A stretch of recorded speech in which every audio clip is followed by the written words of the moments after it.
नमस्कार बच्चों, मैं लाली मीना आज आपके लिए लेकर आई हूँ कक्षा 7 की पाठ्यपुस्तक बाल महाभारत कथा में संकलित तीसरा पाठ अम्बा और भीष्म।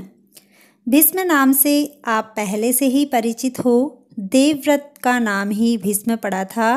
आप इससे भी परिचित हो कि देवव्रत का नाम भीष्म क्यों पड़ा था। फिर भी मैं आपको एक बार बता देती हूँ। पिता की व्यथा दूर करने के लिए देवव्रत ने प्रतिज्ञा की थी कि वे जीवन भर विवाह न करेंगे, आजीवन ब्रह्मचारी रहेंगे। इससे उनके संतान ही उत्पन्न नहीं होगी। ऐसी भयंकर प्रतिज्ञा करने के कारण उनका नाम भीष्म पड़ा था। आइए इस पाठ में जानेंगे हम अम्बा के बारे में कि अम्बा कौन थी। सत्यवती के पुत्र चित्रांगद बड़े ही वीर परंतु स्वेच्छाचारी थे। एक बार किसी गंधर्व के साथ युद्ध हुआ, उसमें वह मारे गए।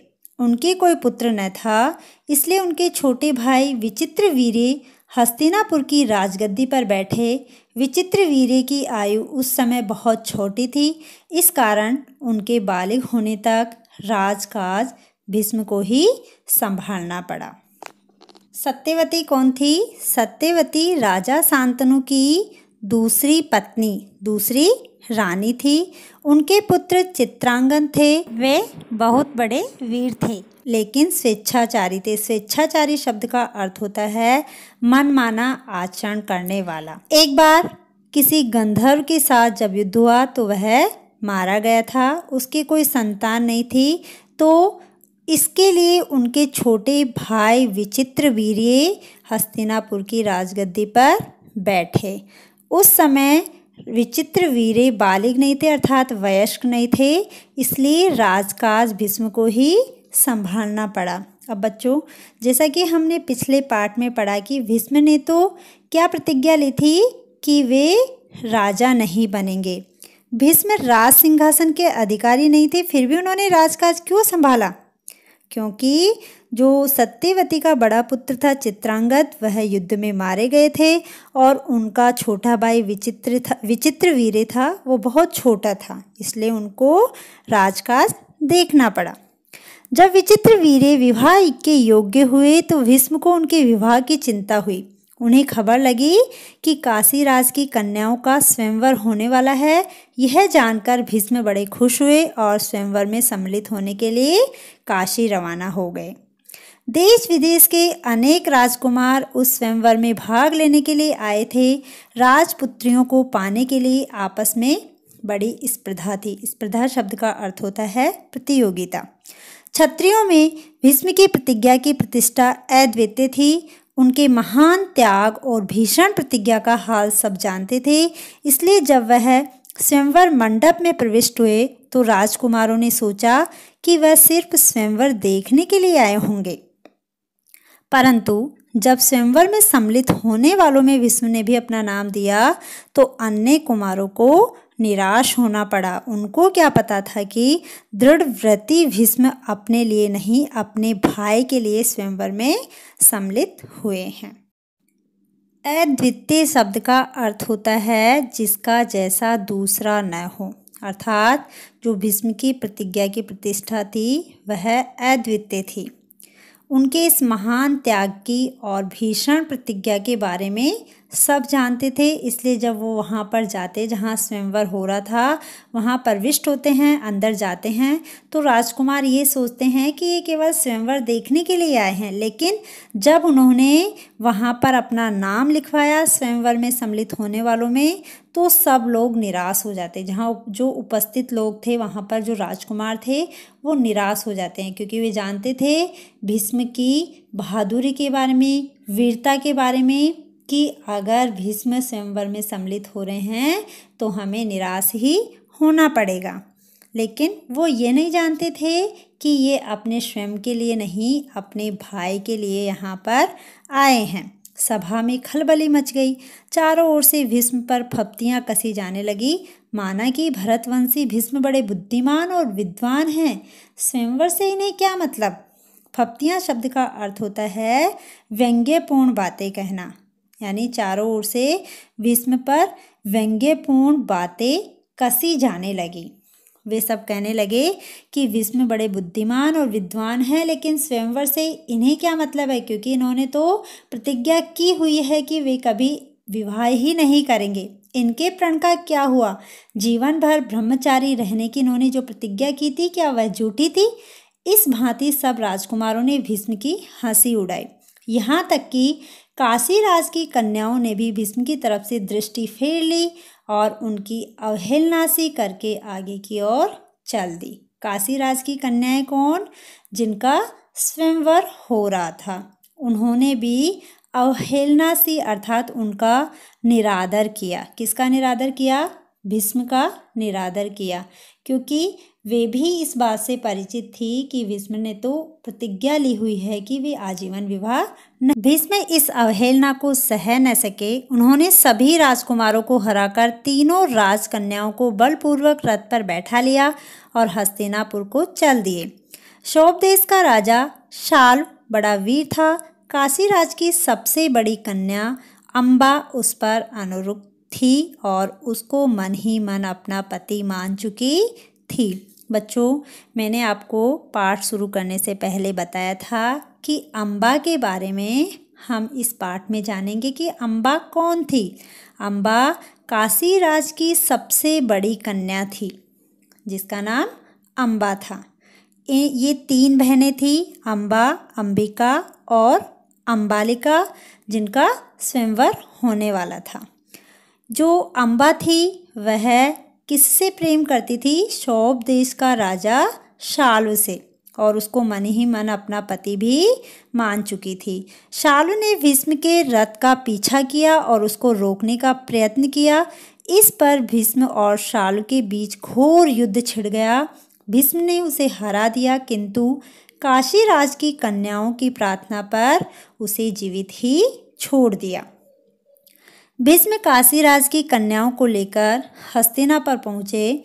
विचित्रवीर्य के विवाह की सारी तैयारी हो जाने के बाद जब कन्याओं को विवाह मंडप में ले जाने का समय आया तो काशीराज की बड़ी बेटी अम्बा एकांत में भीष्म से बोली, गांगे, मैंने अपने मन में शोभ देश के राजा शाल्व को अपना पति मान लिया था।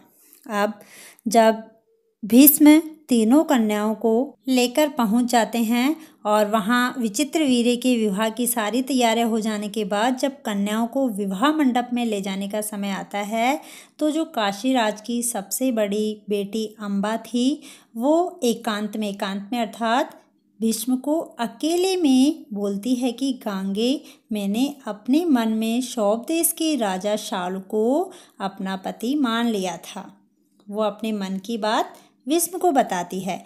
इसी बीच आप मुझे बलपूर्वक यहाँ ले आए। मेरे मन की बात जानने के बाद आप मेरे बारे में अब जो उचित समझे करें। अर्थात यहाँ पर जो अम्बा थी वह अपने मन की बात भीष्म को बता देती है। भीष्म को अम्बा की बात जची। उन्होंने अम्बा को उसकी इच्छानुसार उचित प्रबंध के साथ शाल्व के पास भेज दिया और अम्बा की दोनों बहनों अंबिका और अम्बालिका का विचित्रवीर्य के साथ विवाह करा दिया। बच्चों, जैसा कि मैंने आपको पिछले पाठ में जो हमने भीष्म प्रतिज्ञा पढ़ा था उसमें समझाया था कि विचित्रवीर्य की भी दो रानियां थी, अंबिका और अम्बालिका। जो अम्बा थी वह इनकी ही बहन थी। किनकी बहन थी? अंबिका और अम्बालिका की। अम्बा अपने मनोनीत वर शोभराज शाल्व के पास गई और सारा वृत्तांत कह सुनाया। उसने कहा, राजन, मैं आपको ही अपना पति मान चुकी हूँ। मेरे अनुरोध से भीष्म ने मुझे आपके पास भेजा है। आप मुझे अपने पति स्वीकार कर ले।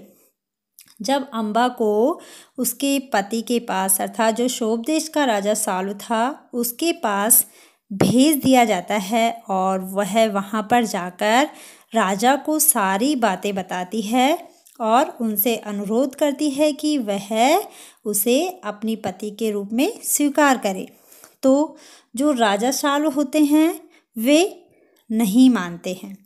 उसने अम्बा से कहा, सारे राजकुमारों के सामने भीष्म ने मुझे युद्ध में पराजित किया और तुम्हें बलपूर्वक हरण करके ले गए। इतने बड़े अपमान के बाद मैं तुम्हें कैसे स्वीकार कर सकता हूँ।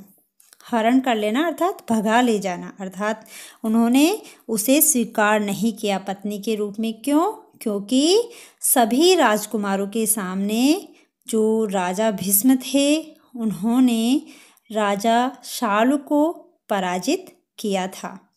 तुम्हारे लिए अब उचित यही है कि तुम भीष्म के पास जाओ और उनकी सलाह के मुताबिक ही काम करो। अब जो शौभ देश का राजा शालू था वो भी अम्बा से क्या कह देता है कि तुम वापस वहीं पर चले जाओ, भीष्म के पास ही चले जाओ और जैसा वो कहे वैसा करो। बेचारी अम्बा हस्तिनापुर लौट आई और भीष्म को सारा हाल कह सुनाया। उन्होंने विचित्रवीर्य से कहा, बस राजा शालू अम्बा को स्वीकार नहीं करता, इससे विदित होता है कि उसकी इच्छा अम्बा को पत्नी बनाने की नहीं थी। अब उसके साथ तुम्हारा ब्याह करने में कोई आपत्ति नहीं रही है। पर विचित्रवीर्य अम्बा के साथ ब्याह करने को राजी न हुए। अम्बा वापस हस्तिनापुर आती है, भीष्म को सारा हाल सुनाती है। तो भीष्म अपने भाई से विचित्रवीर्य से क्या कहते हैं कि अब तुम इससे शादी कर लो, क्योंकि जो शाल्व है, राजा शाल्व है, वो इनको पत्नी के रूप में स्वीकार नहीं कर रहे हैं, तो अब तुम्हें इससे विवाह करने में कोई आपत्ति नहीं है। लेकिन विचित्रवीर्य भी अम्बा से विवाह करने के लिए मना कर देते हैं। बेचारी अम्बा न इधर की रही न उधर की, कोई और रास्ता न देख वह भीष्म से बोली, गांगे मैं तो दोनों ओर से ही गई, मेरा कोई भी सहारा न रहा, आप ही मुझे हर लाए थे, अतः अब आपका यह कर्तव्य है कि आप मेरे साथ ब्याह कर ले। अब जब विचित्रवीर्य भी मना कर देते हैं तो जो अम्बा थी वह भीष्म से कहती हैं कि अब आप ही मुझसे विवाह कर लीजिए। भीष्म ने उसकी बात ध्यान से सुनी और अपनी प्रतिज्ञा की याद दिलाकर बोले, अपनी प्रतिज्ञा तो मैं नहीं तोड़ सकता। उन्होंने अम्बा की परिस्थिति समझकर विचित्रवीर्य से दोबारा आग्रह किया, पर वह न माना। भीष्म ने अम्बा को फिर समझाया और कहा कि शोभराज शाल्व के ही पास जाओ और एक बार फिर प्रार्थना करो। लाचार अम्बा फिर शाल्व के पास गई और उसकी बहुत मिन्नतें की, लेकिन दूसरे की जीती हुई कन्या को स्वीकार करने से शोभराज ने साफ इनकार कर दिया। अम्बा इस प्रकार 6 साल तक हस्तिनापुर और शौभ देश के बीच ठोकरें खाती फिरी। उसने अपने इस सारे दुख का कारण भीष्म को ही समझा। उन पर उसे बहुत क्रोध आया और प्रतिहिंसा की आग उसके मन में जलने लगी। किस पर क्रोध आया? भीष्म पर क्रोध आया, क्योंकि जो भीष्म थे वे ही अम्बा को हरण करके लाए थे और उसी वजह से वह ना इधर की रही और ना उधर की रही। प्रतिहिंसा शब्द का अर्थ होता है बदले की भावना। अम्बा को भीष्म पर बहुत क्रोध आया और प्रतिहिंसा की भावना अर्थात बदले की भावना उसके मन में जलने लगी। भीष्म से बदला लेने की इच्छा से वह कई राजाओं के पास गई और उनको अपना दुखड़ा सुनाया। भीष्म से युद्ध करके उनका वध करने की उसने राजाओं से प्रार्थना की, पर राजा लोग तो भीष्म के नाम से ही डरते थे। क्यों डरते थे? क्योंकि वे सभी उसकी वीरता के बारे में जानते थे। किसी में इतना साहस न था कि भीष्म से युद्ध करे। क्षत्रियों से एकदम निराश होकर अम्बा ने तपस्वी ब्राह्मणों की शरण ली। तपस्वियों में ने कहा, बेटी तुम परशुराम के पास जाओ, वे तुम्हारी इच्छा अवश्य पूरी करेंगे। तब ऋषियों की सलाह पर अम्बा परशुराम के पास गई। अम्बा की करुण कहानी सुनकर परशुराम का हृदय पिघल गया। करुण कहानी अर्थात दुख भरी कहानी सुनकर परशुराम का हृदय पिघल गया। उन्होंने दयाद्र स्वर में कहा। दयाद्र शब्द का अर्थ होता है दया से भरा हुआ, अर्थात उन्होंने दया भरे स्वर में कहा, काशी राजकन्या तुम मुझसे क्या चाहती हो? अम्बा ने कहा, ब्राह्मण वीर मेरी प्रार्थना केवल यही है कि आप भीष्म से युद्ध करें। मैं आपसे भीष्म के वध की भीख मांगती हूँ। जो अम्बा थी वो किसके पास में जाती हैं? परशुराम के पास में जाती है। किनकी सलाह से? ऋषियों की सलाह से वो जो परशुराम थे उनके पास में जाती है और उनके से बोलती है कि मैं भीष्म के वध की भीख मांगती हूँ आपसे, भीष्म के वध की भीख मांगती हूँ। परशुराम को अम्बा की प्रार्थना पसंद आई। बड़े उत्साह के साथ वह भीष्म के पास गए और उन्हें युद्ध के लिए ललकारा। दोनों कुशल योद्धा थे और धनुष विद्या के जानकार भी। दोनों ही जितेंद्रिय और ब्रह्मचारी थे। समान योद्धाओं की टक्कर थी। कई दिनों तक युद्ध होता रहा, फिर भी हार जीत का निश्चय न हो सका।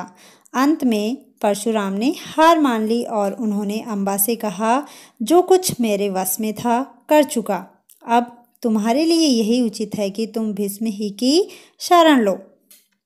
पर अम्बा ऐसी बातों से कब विचलित होने वाली थी। उसने वन में जाकर फिर तपस्या शुरू की और तपोबल से स्त्री रूप छोड़कर पुरुष बन गई और उसने अपना नाम शिखंडी रख लिया।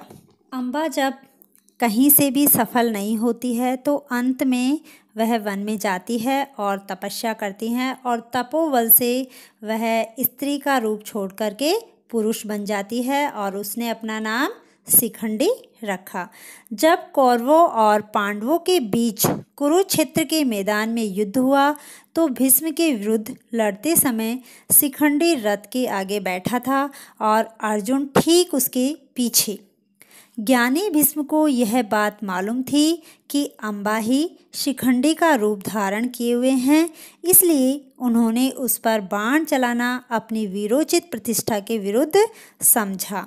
अब जो भीष्म थे वो इस बात से परिचित थे कि जो शिखंडी है वही अम्बा है, उसने शिखंडी का रूप धारण किया हुआ है, तो वो उस पर बाण नहीं चलाते हैं और जो अर्जुन थे वो इसका फ़ायदा उठाते हैं, उसको आगे रख करके बाण चलाते हैं। शिखंडी को आगे करके अर्जुन ने भीष्म पितामह पर हमला किया और अंत में उन पर विजय प्राप्त की।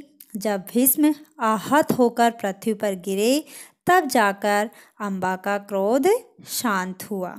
वीडियो को अंत तक देखने के लिए धन्यवाद। अगर आपको वीडियो पसंद आया तो लाइक करें, कमेंट करें और चैनल को सब्सक्राइब करें। Thank you.